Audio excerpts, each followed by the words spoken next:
நடந்த உள்நாட்டு யுத்தத்தை அடக்கிறதுக்கும் இங்கே இருக்கிற சிறுபான்மை மக்களோட குரல் வலைகளை நசுக்கிறதுக்காகவும் அந்த சட்டம் பயன்படுத்தப்படுது. இப்போ வரைக்கும் அந்த சட்டம் நடைமுறையில் இருக்குது. இதனை தொடர்ந்து 2018, 2021, 2024 ஆகிய காலப்பகுதிகளில் CTA, ATR போன்ற புதிய சட்டமூலங்கள் கொண்டு வராங்க. அதாவது பயங்கரவாத எதிர்ப்பு சட்டம், பயங்கரவாத தடுப்பு சட்டம் ஒன்று. இது வந்து முழுமையாக இந்த சட்டத்தை இன்னும் அதிக சட்ட வல்லமையோட இன்னும் நாட்டில் அதிகமாக வச்சிருக்கணும் என்று சொல்லி தான் இந்த சட்டங்களை கொண்டு வந்தது. அந்த நேரங்கள்லையும் நம்மளை மாதிரி சிவில் அமைப்புகள், பொதுமக்கள்லாம் இணைந்து அந்த சட்டம் கொண்டு வந்தால் இலங்கையில் ஜனநாயகம் இருக்கிறதே கேள்விக்குறியாகும் என்ற அடிப்படையில் அந்த சட்டங்களை பலமுறை நம்ம எதிர்த்து அடிப்படையில் சட்டங்கள் வந்து சட்டமல்ல சட்ட வரைவுகள் மீள பெறப்பட்டது. அதே மாதிரி மக்களோட நிறைய நம்பிக்கையையும் ஏகோபித்த ஆதரவையும் பெற்ற இந்த அரசாங்கம் ஆட்சிக்கு வந்து சில நாட்களில் ஒரு வருடம் முடிகிறதுக்குள்ளேயே இந்த புதிய சட்டத்தை அறிமுகப்படுத்தியிருக்காங்க. PSTன்னு சொல்லி, அதாவது பயங்கரவாதத்திலிருந்து அரசை பாதுகாப்பதற்கான சட்டம். விளக்கம் பெறுவதற்காக தான் நாங்கள் எல்லாரும் கூடியிருக்கிறோம். அதன் அடிப்படையில் ஒவ்வொருத்தருமே உங்களுக்கான போஸ்ட் கார்டுகள் இங்கே இருக்கணும். நீங்கள் வந்து நீங்கள் என்ன விரும்புகிறீங்களோ இந்த PTA, PST சட்டம் மூலமாக உங்களுடைய கருத்துக்கள் என்னன்றதை நீங்கள் எழுதி இதில் போஸ்ட் பண்ணலாம். நாங்கள் இன்றைக்கு பின்னேரம் 3 மணிக்குள்ளே இதை போஸ்ட் ஆஃபீஸில் நாங்கள் போஸ்ட் பண்ணக்கூடிய மாதிரி இருக்கும். நன்றி. அடக்குறதுக்காக இலங்கை அரசாங்கத்தால் PTA, அதாவது பயங்கரவாத தடுப்பு சட்டம் முடிச்சு ஒரு சட்டம் கொண்டு வராங்க. தற்காலிகமாக கொண்டு வராங்க. வெறும் 3 வருஷத்துக்கு மாத்திரம். 82, 83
ஹலோ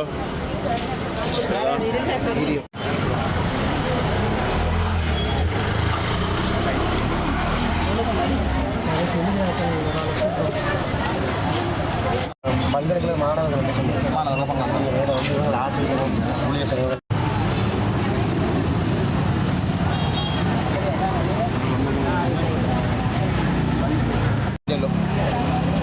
இதுக்காக உருவாக்கினது.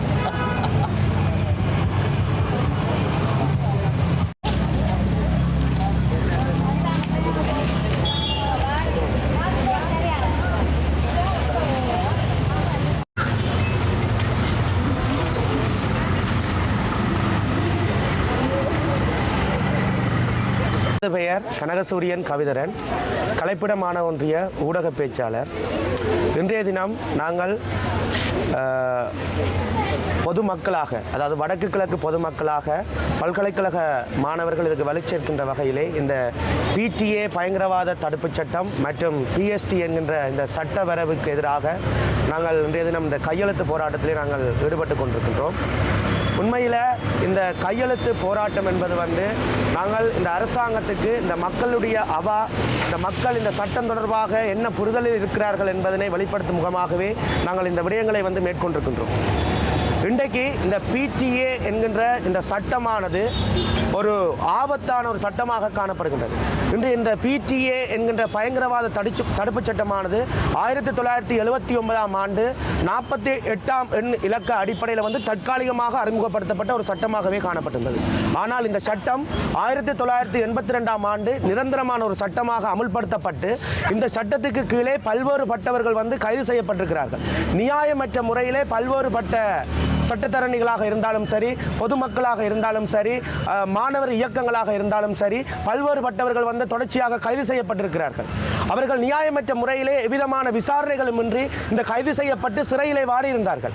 ஆனால் அவர்களில் எவ்விதமான குற்றமும் இல்லை என்று சொல்லி அவர்களை விடுதலை செய்யப்பட்ட பிற்பாடும் ஆனால் அவர்களுக்கான எவ்விதமான ஒரு நியாயமோ இல்லது அவர்களுக்கான ஒரு விடயமோ இந்த அரசு வந்து செய்யவில்லை. தொடர்ச்சியாக இந்த அரசு தம்மை பாதுகாக்கின்ற வகையிலே PST என்கின்ற ஒரு சட்டவரவை வந்து அறிமுகப்படுத்தியிருக்கின்றது. தேர்தலிலே, அதாவது வந்து 2024ஆம் ஆண்டு ஜனாதிபதி பொதுத் தேர்தலிலே இந்த அரசானது தன்னுடைய 129ஆம் பக்கத்திலே, அதாவது தேர்தல் விஞ்ஞாபனத்தில் நாங்கள் பயங்கரவாத தடுப்புச் சட்டத்துக்கு உட்பட்ட அனைத்து விதமான சட்டங்களையும் நாங்கள் நிராகரிப்போம் என கூறியிருந்தது. ஆனால் எங்கு நிராகரிச்சிருந்தது? இந்த அரசாங்கம் இந்த ஆட்சிக்கு வந்து தம்மை பாதுகாக்கின்ற புதிய PST என்கின்ற சட்டத்தை தான் அமல்படுத்த போகின்றதுன்னு சொல்லி இந்த சட்டவரவை வந்து அறிமுகப்படுத்துகின்றது. நான் ஒன்றை மட்டும் இந்த அரசாங்கத்திடம் கேட்கின்றேன். மக்கள் உங்களை தெரிவு செய்தது உங்களை பாதுகாப்பதற்காகவா? நாங்கள் இந்த இடத்தில் நாங்கள் கேட்கின்றோம். மக்கள் உங்களை தெரிவு செய்தது மக்களுடைய நலனுக்காக. ஒரு புதிய அரசாங்கம் வந்தால் பழையவர்களை வீட்டுக்கு அனுப்பிவிட்டு புதியவர்கள் வந்தால் எமக்காக போராடுவார்கள், எம்முடைய விடயத்தை கருத்தில் கொள்வார்கள், அதை சர்வதேச ரீதியாக கொண்டு போவார்கள் சொல்லி மக்கள் விழித்திருந்தார்கள். மக்கள் அதை சிந்தித்து ஒரு புதிய ஒரு தலைமைத்துவத்தை தேர்ந்தெடுத்திருந்தார்கள். ஆனால் இன்று இந்த அரசாங்கம் என்ன செய்கின்றது? இந்த அரசாங்கம் இன்று என்ன செய்கின்றது? புதிதாக அரசை பாதுகாக்கின்ற வகையில் புதிய சட்டங்களை அமல்படுத்துகின்றது. அண்மையில் கூட வெல்வெட்டித்துறையினுடைய போலீஸ் OAC சொல்லியிருக்கிறார், சாந்தண்ணாவினுடைய அந்த பதாதை வந்து அந்த இடத்தில் இருந்தால் அவருக்கு எதிராக, அதாவது அந்த அவருடைய சகோதரனுக்கு எதிராக நாங்கள் பயங்கரவாத வழக்கினை நாங்கள் தொடருவோம் என்று சொல்லி, தடை சட்டத்தின் கீழ் வழக்கினை தொடருவோம் என கூறியிருந்தார்.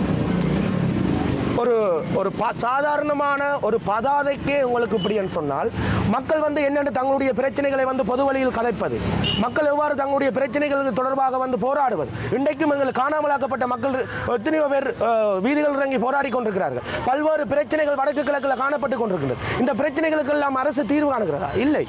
ஏனென்றால் தன்னை பாதுகாக்கின்ற ஒரு நடவடிக்கை எல்லாம் இந்த அரசாங்கம் செயற்பட்டு கொண்டிருக்கின்றது. அப்படி என்றால் இந்த அரசு எதற்கு? இந்த அரசு எதற்கு? மக்கள் நாங்கள் தெரிவு செய்தது மக்களுடைய பிரச்சனைகளை நீங்கள் கருத்தில் கொள்வீங்கன்னு சொல்லி இதனால், அதாவது வந்து இந்த PST என்கின்ற சட்டம் அறிமுகப்படுத்தப்படுமையானால் இந்த மக்களுடைய சுதந்திரம், அதாவது வந்து மக்கள் எங்கும் செல்லக்கூடிய சுதந்திரம் பறிக்கப்படும். அதே போன்று மக்களுடைய பிரச்சனைகளையும் கருத்தில் படாது போராடுகின்ற மக்களை வந்து விசாரணை இன்றி அவர்களை சிறையில் அடைக்கின்ற நிலைமை வரும். விசாரணைகளை நடாத்தப்படாது. அதாவது வந்து இவ்வாறு பல்வேறுபட்ட பிரச்சனைகள் வந்து இந்த சட்டங்கள் இருப்பதால் வந்து ஏற்படும். எனவே இந்த அரசாங்கம் இந்த சட்டங்களை அனைத்தையும் வந்து நிராகரித்து மக்களை இந்த சட்டம் வந்து ஆரம்பத்தில் தமிழ் மக்கள் சிறுபான்மை மக்கள் மீது தான் இந்த சட்டம் வந்து பாய்ச்சப்பட்டது. ஆனால் இப்பொழுது தென்னிலங்கை மக்கள் மீதும் இந்த சட்டம் பாய்ச்சப்படுது. நாங்கள் தமிழ் எங்களுக்கு எங்களுக்காக நாங்கள் கேட்கவில்லை. இந்த இலங்கையில் இருக்கின்ற அனைத்து மக்களுக்காக தான் நாங்கள் இந்த சட்டத்தை நிராகரிக்க வேண்டும் என்று சொல்லி நாங்கள் குறிப்பிடுகின்றோம். தொடர்ச்சியாக இந்த சட்டம் இருக்குமானால் நம்முடைய சுதந்திரங்கள் அனைத்தும் பறிக்கப்படும். எனவே இந்த சட்டங்கள் அனைத்தையும் நீங்கள் நிராகரித்து எம்மவர்களை இந்த நாட்டிலே ஒரு சுதந்திரமிக்கவர்களாக வாழுவதற்கு நீங்கள் கரிசனை புரிய வேண்டும் என்பதை இந்த அரசாங்கத்தை நாங்கள் கேட்டுக்கொள்கிறோம்.